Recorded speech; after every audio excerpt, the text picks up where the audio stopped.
मैं उन कोलों का संगठन बनाया जिनकी बहन बेटियों की इज्जत लूटी जा रही थी। पुलिस जबरदस्ती घुस के उनके साथ बदतमीजी करती थी और बदमाश रात में करते थे ना थपथपाएं। आपके विषय में हमने सुना कि एक बार आप थानेदार से भिड़ गई, डीएम को पैदल चलने पर भी बस कर। खाने वानेदार नहीं है, सब लुटेरे हैं और लुटेरों से भिड़ने में कोई गुरेज नहीं है। ये जो थानेदार होते हैं, मैं अपनी देश की वर्दी का सम्मान करती हूँ, लेकिन ये जो वर्दी का दुरुपयोग कर रहे हैं उनकी मैं धुनाई नहीं और कुछ कर सकती। उत्तर प्रदेश के फतेहपुर, कौशाम्बी, चित्रकूट ऐसे कई जनपद हैं जहां पर लाल सोना निकलता है, जहां पत्थरों के खदान पाए जाते हैं। वहां पर मजदूर जो गरीब वर्ग के लोग मजदूरी करते थे। 2002 के बाद से खदानों में मशीनों का आगमन शुरू हो गया और खनन माफिया मशीनों का उपयोग करने लगे, जिससे जो ग्रामीण क्षेत्र के मजदूर थे वो बेरोजगार होने लगे, उनके चूल्हे ठंडे पड़ने लगे। ऐसे में 2006 में गुलाबी गैंग मजदूरों की आवाज उठाने के लिए सक्रिय हुआ। उत्तर प्रदेश की सरकारें भी गुलाबी गैंग से हिल गई, क्योंकि मजदूर बेरोजगार हो रहे थे और गुलाबी गैंग उनकी आवाज बना और मजदूरों में इतना लोकप्रिय हो गया कि जो तत्कालीन सरकार थी वो भी हिल गई। और फिर उसके बाद सरकारों ने जो खदान माफिया थे उनको आदेश जारी किया कि मजदूरों को बेरोजगार न किया जाए, मशीनों का कम से कम उपयोग किया जाए। आज हमारे साथ मौजूद हैं गुलाबी गैंग की कमांडर संपत देवी पाल जी। डीएम हो, थानेदार हो, सबसे भिड़ जाती हैं बिना डरे हुए, बिना हिचक के। यहां तक इनके विषय में कहा जाता है कि एक थानेदार के साथ इन्होंने मारपीट की, डीएम तक को पैदल चलने पर विवश कर दिया। कई देशों की यात्रा कर चुकी हैं, इनके ऊपर कई डॉक्यूमेंट्री बन चुकी है, बिग बॉस में भी जा चुकी हैं। तो आज हमारे साथ हैं संपत देवी पाल जी, इनसे बातचीत कर जानने का प्रयास करेंगे कि आखिर मजदूरों की आवाज जो इन्होंने उठाई और एक गुलाबी गैंग का संगठन खड़ा कर दिया, कैसे सोचा और मजदूरों के लिए इनके मन में आखिर क्या भावना जन्मी कि आज ये मजदूरों की आवाज उठा रही। स्वागत है कौशाम्बी। नमस्कार। आपका हमने नाम सुना, आज आपके दर्शन हुए और ये जो मजदूरों की आवाज आपने उठाई और उत्तर प्रदेश के लगभग सभी जनपदों में आपका गुलाबी गैंग एक संगठन की तरह काम कर रहा है, गरीबों की आवाज उठा रहा है, तो आपने पहली बार कब सोचा? ये जो देखो मैं 20 साल की उम्र से काम करने लगी हूँ, तो मैंने ये देखा है गरीबों में कि देखो गरीब गरीब है और बड़ा माफिया है। लेकिन बड़ा माफिया गरीबों को कब पूछता है? जब चुनाव आते हैं। इसके बाद वो गरीबों को पहचानते तक नहीं है। गरीबों को खाली भीड़ जुटाने के लिए एक एक समोसा में गुलाम बनाते रहते हैं।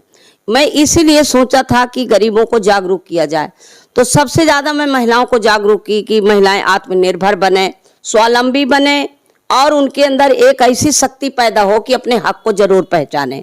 इसलिए मैं 1 से 2, 2 से 3 ऐसे में धीरे धीरे जोड़ा और फिर मैंने गुलाबी गैंग का जो ड्रेस सुना कि हमारे पास कोई ऐसा फंड नहीं था, ऐसे कोई सरकार हमें कोई ये की अर्थव्यवस्था में कोई हमारी मदद करे। हमने ये सब कुछ त्याग करके ही मतलब उन महिलाओं को गुलाबी ड्रेस में लाए। और गुलाबी ड्रेस में जब हम एक ड्रेस पे आए तो एक रोड के लिए वो कई सालों से नहीं बन रही थी। जैसे थाना दिवस होता है, मंगल दिवस होता है, तहसील दिवस, दुनिया भर के दिवस मनाते हैं, होता कुछ नहीं है। और जनता अपना नुकसान करके अपना खर्च लगा के 10-10 रुपया 50-50 रुपया का एप्लीकेशन लिखवाएंगे, वो कूड़ा कलदर में जाता है। मैंने पहले ये देखा था। जिन गरीबों को राशन कार्ड मिलना चाहिए उन्हें नहीं मिल रहा था। मैं राशन कार्ड की लड़ाई लड़ी। मैं यहाँ जो पहाड़ी क्षेत्र हैं, ये जहाँ मानिकपुर क्षेत्र है, पानी की मैं लड़ाई लड़ी। वहाँ पानी नहीं पीने को मिलता था, मैं उनको संगठन बनाया। जैसे वहाँ बदमाश पहले थे, तो बदमाश कौन बनाती है? बदमाश तो पुलिस बनाती है, जब गरीबों को न्याय नहीं होता तब वो बदमाश बन जाते हैं, फिर धीरे धीरे उनके ऊपर एक्शन होने लगता है, फिर गरीबों को बदमाश सताते हैं, पुलिस भी सताती है। मैं उन कोलों का संगठन बनाया जिनकी बहन बेटियों की इज्जत लूटी जा रही थी, पुलिस जबरदस्ती घुस के उनके साथ बदतमीजी करती थी और बदमाश रात में करते थे, इसलिए मैं ये संगठन को खड़ा किया। आज वो बेखौफ होके निकल रही हैं, बेखौफ होके अपनी बात कर रही हैं, जो कहते हैं कि ये सरकार ये बदमाशों को मरवाया। जो सरकार बदमाश बनाती है वही मरवाती है, इसको आम पब्लिक नहीं बनाती, उन्होंने दबाते हैं और वही मरवाते हैं, ये अपनी पीठ न थपथपाएं। आपके विषय में हमने सुना कि एक बार आप थानेदार से भिड़ गई, डीएम को पैदल चलने पर भी बस कर। थाने वालेदार नहीं है, सब लुटेरे हैं और लुटेरों से भिड़ने में कोई गुरेज नहीं है। ये जो थानेदार होते हैं, मैं अपनी देश की वर्दी का सम्मान करती हूँ, लेकिन ये जो वर्दी का दुरुपयोग कर रहे हैं उनकी मैं धुनाई नहीं और कुछ कर सकती हूँ, ऐसा नहीं है। हम डीएम को आपने पैदल चला दिया था। डीएम को क्यों ना पैदल चलाएं, रोज तहसील दिवस मनाते थे। मैंने कहती तुम यहाँ करने क्या आते हो, जहाँ उन्होंने भीड़ देखी उन्होंने बदतमीज कह दी थी हमें। हमने कहा तो चलो फिर हम रोड में बैठते हैं, देखते हैं कौन बदतमीज है। हम जैसे बैठ गए फिर वो हमारे साथ गए।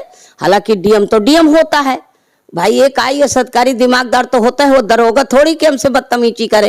वो बड़े सम्मान के साथ हमारे साथ गया, फिर वो मोरम गिट्टी बारू सब मंगवाया और हमने अपनी जिद में बैठे रहे, फिर वो रोडें बनी। आज ये मेरी देन है जो ये रोड, कभी मैं धान लगवा देती रोडों में जहाँ गड्ढे होते थे, तो आज ये मेरी देन है जो ये आज यहाँ से इलाहाबाद तक ये सब बनी है। बड़े बड़े गड्ढे थे, बेड़ी पुलिया में धान लगवाया, खुरहंड में धान लगवाया, यहाँ अपने बदौसा में इतने से मेरी खुद की गाड़ी फंस गई थी तो मैंने वहां धान लगवा दी थी। जब मीडिया उसको उछाला तब फिर सरकार हिल गई। ऐसा नहीं है, जनता में बहुत बड़ी ताकत होती है। चाहे मायावती की सरकार रही हो, चाहे मुलायम की सरकार रही हो, अखिलेश यादव की, चाहे सभी सरकारें कहीं न कहीं गुलाबी गैंग से हिली जरूर है। हिली क्या है, हम अपने हक के लिए लड़े तो वो हिलेंगे तो भाई, चोर तो हिलते ही हैं, ऐसा थोड़ी है कि वो ईमानदार है तो हमसे हिलेंगे नहीं। अच्छा, भाई आज मजदूरों की जो गरीब हैं उनकी समस्याएं खत्म हो गई कहीं ना कहीं आजकल आपका।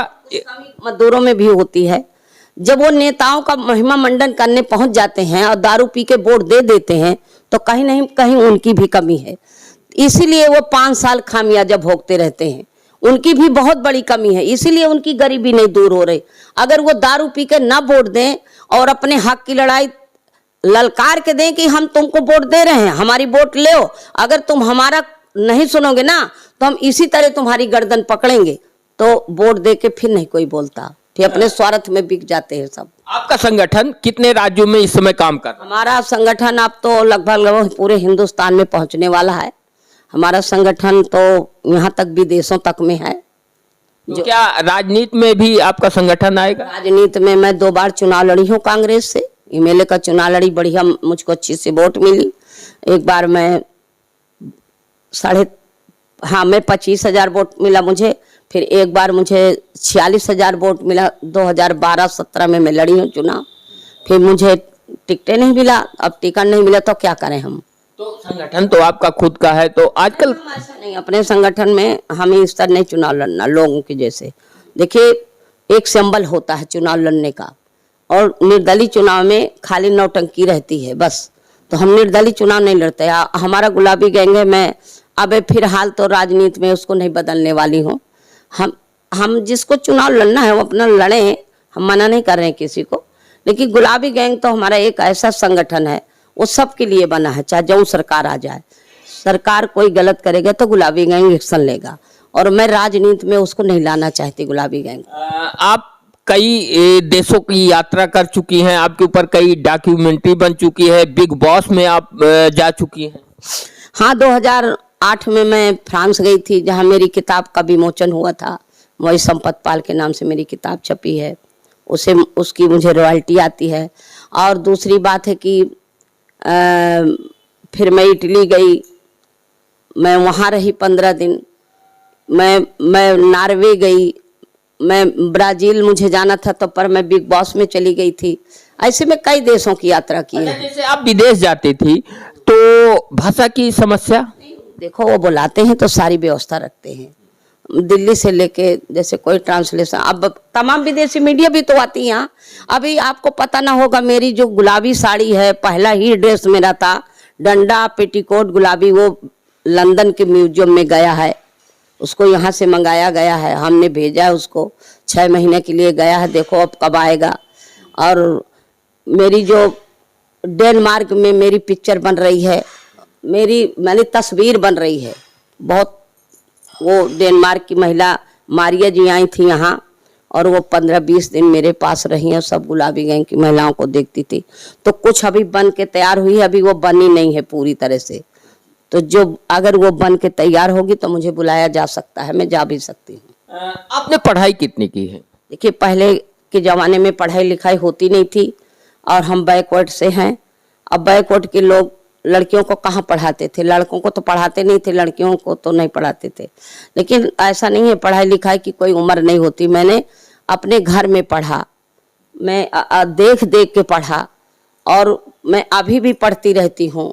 तो ऐसा नहीं है पढ़ने लिखने की, कोई भी पढ़ ले, बस दिमाग में उनके होना चाहिए कि ये पढ़ाई लिखाई, हमें कोई डिग्री की जरूरत नहीं है, लेकिन हम कुछ तो अक्षर ज्ञान कर ही सकते हैं, तो हम इस तरह की पढ़ाई पढ़े। पर्सनल आपके विषय में जानना चाहेंगे, जैसे आपकी शादी कब हुई? और 12 साल में मेरी शादी हो गई थी, पर मुझे शादी का इतना याद नहीं है, पर 12 साल की उम्र में शादी हुई, 15 साल में गौना हुआ, और फिर बच्चा हुआ, पहला बच्चा, मेरी एक बेटी है, और मेरे फिर 4 बेटियां वहीं, फिर एक बेटा है।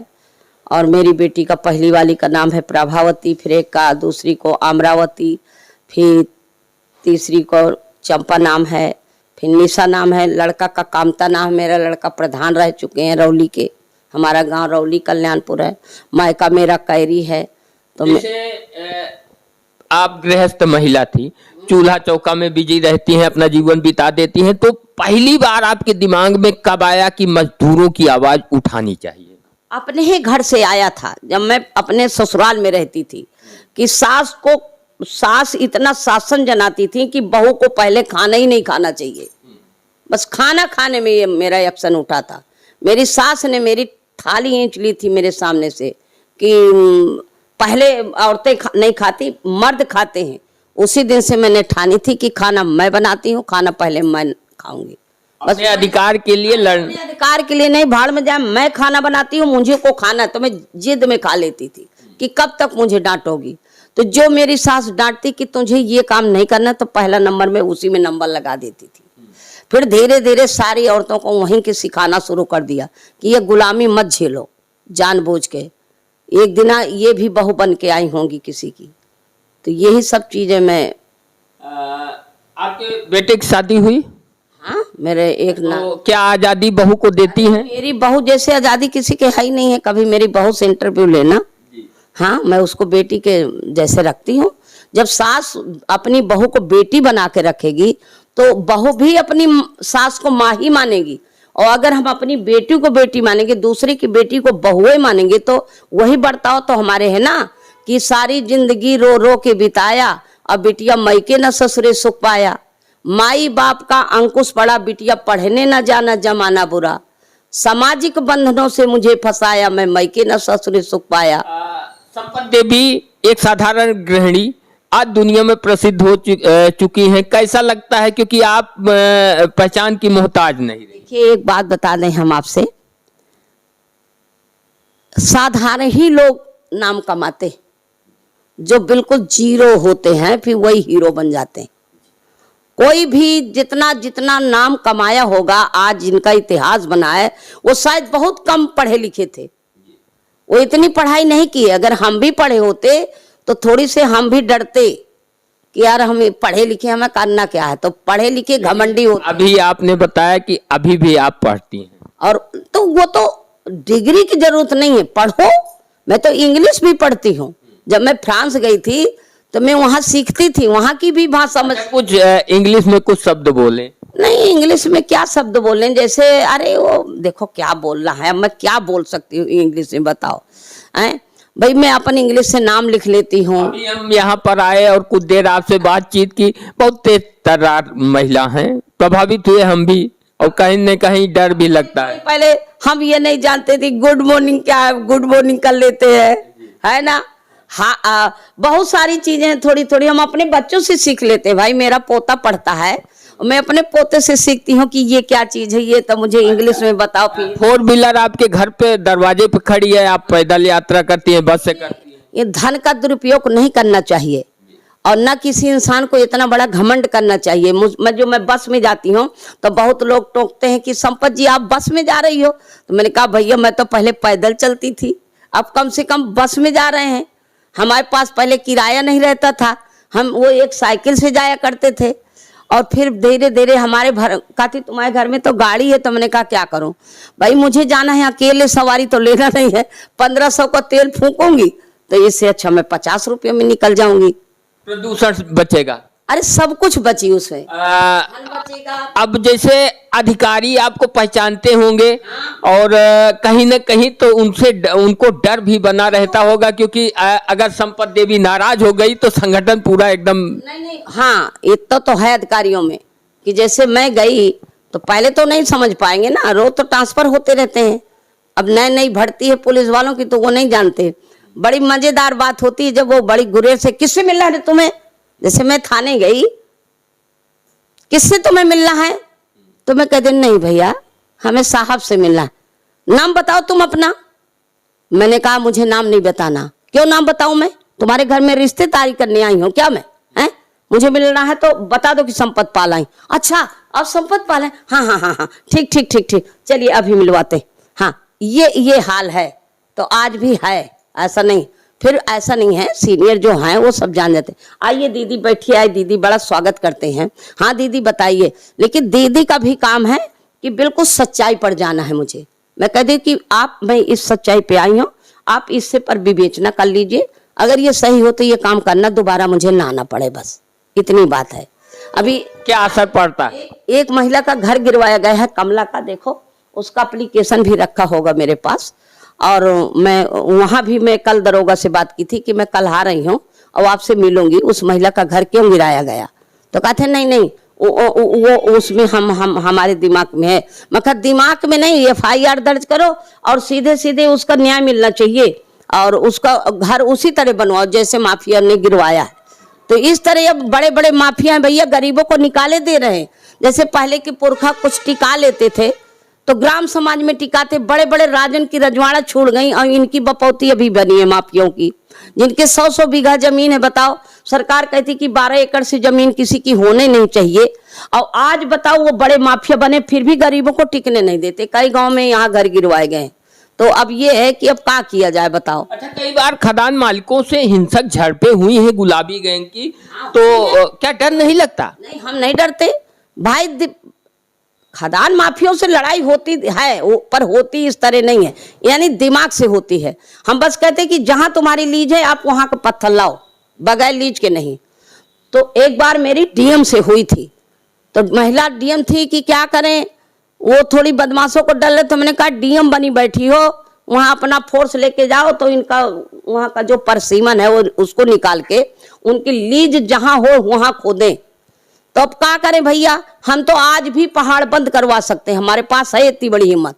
लेकिन कहते हैं जनाजा हर गली से निकला, मजमा देखने को निकली, पर वही नहीं निकला जिसके लिए जनाजा निकला। हम किसानों की लड़ाई लड़ेंगे, वो चुपचाप बैठे रहेंगे, डरेंगे, और हम जाके वहां और फिर वो रात में पैसा ले लेंगे उनसे।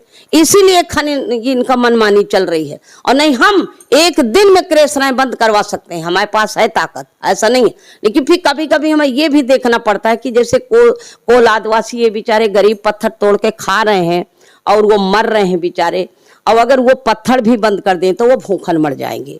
तो सरकार को पहले ये दिमाग लगा लेना चाहिए कि गवर्नमेंट अभी एक जैसे वो निकाला था, क्या बोलते हैं, 100 दिन का रोजगार, गारंटी रोजगार, उसमें कोई काम नहीं हो।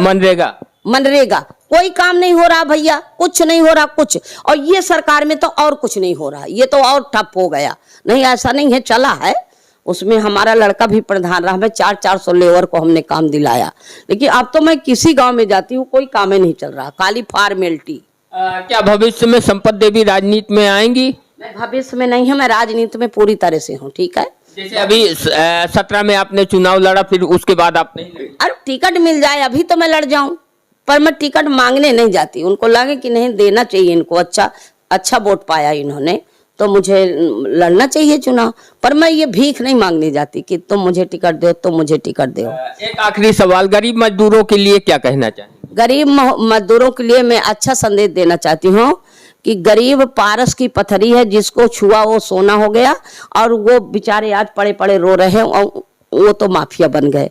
तो बस जाम करो मिलकर के शोषण का पहिया, इन दुष्टों के लड़ने का एक हो जाओ भैया। मैं मजदूरों को बस यही संदेश दे कि इन दुष्टों से लड़ना है तो तुमको एक होना है, और जब तक एक नहीं होगे तो तुम इनसे माफियाओं से कभी जीत नहीं पाओगे। इसीलिए मैं महिलाओं का संगठन बनाया, महिलाओं की ही तैयारी बना लेती हूँ, और जहां हमारा डंडा चला तो अच्छे अच्छे माफिया धड़ाम हो जाते हैं और डरते भी हैं। हाँ, पर यही लड़ाई मेरी है बस। चलिए, हाँ, बातचीत करने के लिए धन्यवाद। अगर कुछ करने का जज्बा हो तो जरूरी नहीं है कि आपके पास डिग्री होनी चाहिए। यदि जज्बा है तो आप दूसरों की आवाज बन सकते हैं और दुनिया में अपना नाम बना सकते हैं, पहचान बना सकते हैं। एक साधारण सी बैकवर्ड में आने वाली संपत देवी आज दुनिया में पहचान की मोहताज नहीं है। कई देश कंट्री के लोग इनको बुलाते हैं अपने यहाँ, एक आदर्श बन चुकी हैं। बाकी आप लोग क्या सोचते हैं कमेंट करके जरूर बताएं, और इस वीडियो को लाइक और शेयर करना ना भूलें।